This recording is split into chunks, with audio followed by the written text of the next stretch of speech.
Nous allons maintenant parler de l'outil ici qui s'appelle l'outil transparence de symboles qui va être très utile dans certains cas pour jouer sur la transparence des instances de symboles. Donc là par exemple j'ai préparé une petite illustration où je trouverais intéressant de jouer justement en perspective atmosphérique en faisant disparaître plus ou moins ici les poissons et puis également certaines bulles. Pour cela, je vais pouvoir déjà observer que j'ai un jeu de symboles ici pour les bulles et puis j'ai un jeu de symboles avec mes poissons.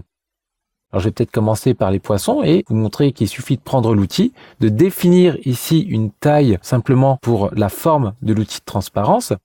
Donc si je souhaite agir de façon fine, je viens sur un outil petit et puis j'ai juste à passer ici sur les éléments que je souhaite faire disparaître. Alors attention, je ne vais pas venir sur les poissons eux-mêmes de premier plan puisque sinon je vais les rendre vraiment transparents. Donc ça aurait pu être intéressant peut-être avec des méduses mais pas avec des poissons.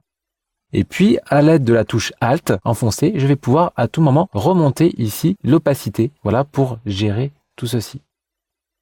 Donc, si je souhaite le faire de façon plus globale ici sur les bulles, je sélectionne les bulles, je prends un outil peut-être plus large, et de la même façon ici, je vais pouvoir passer ici par zone. Donc, ça va m'amener des sortes de dégradés de transparence plus ou moins forts.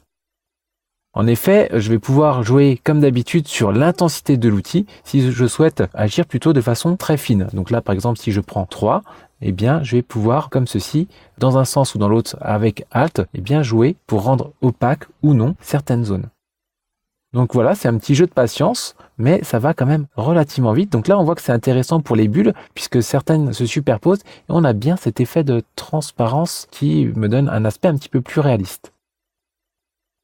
Alors il reste une option que je tiens à vous montrer. Pour cela, je vais peut-être le faire ici sur des poissons. Allez, voilà, je vais en faire quelques-uns ici plus transparents.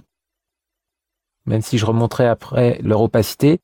C'est juste pour vous montrer que par défaut ici, si je viens dans l'outil, j'ai la possibilité au niveau des transparences, soit de laisser en moyenne, soit de laisser ici en utilisateur. Donc si je laisse en moyenne, lorsque je pars d'un symbole transparent, je vais faire les autres poissons qui auront également de la transparence. Alors que si je rebascule ici en utilisateur, automatiquement, même si je pars d'un poisson transparent, je vais ramener ici des poissons opaques. Donc voilà, c'était cette petite option que je tenais à vous présenter. Et puis enfin, dernière chose pour vraiment être complet sur cet outil, vous voyez que ça ouvre également ici un mode qui s'appelle utilisateur, qui correspond à ce qu'on a vu juste avant. Donc on a moyenne et utilisateur, et on a également aléatoire. Alors je ne vous l'ai pas présenté dans les autres outils, parce qu'à chaque fois c'est le même principe, c'est-à-dire que pour la plupart des outils, on y a accès, sauf pour les deux premiers, puisque comme je vous l'ai dit, on n'y a pas accès non plus ici. Et on a donc ce facteur d'aléatoire que l'on peut éventuellement cocher. Et là, c'est Illustrator qui va gérer pour vous de façon aléatoire des transparences. Donc là, voilà, j'ai juste à prendre l'outil, à cliquer, puis c'est plus ou moins transparent.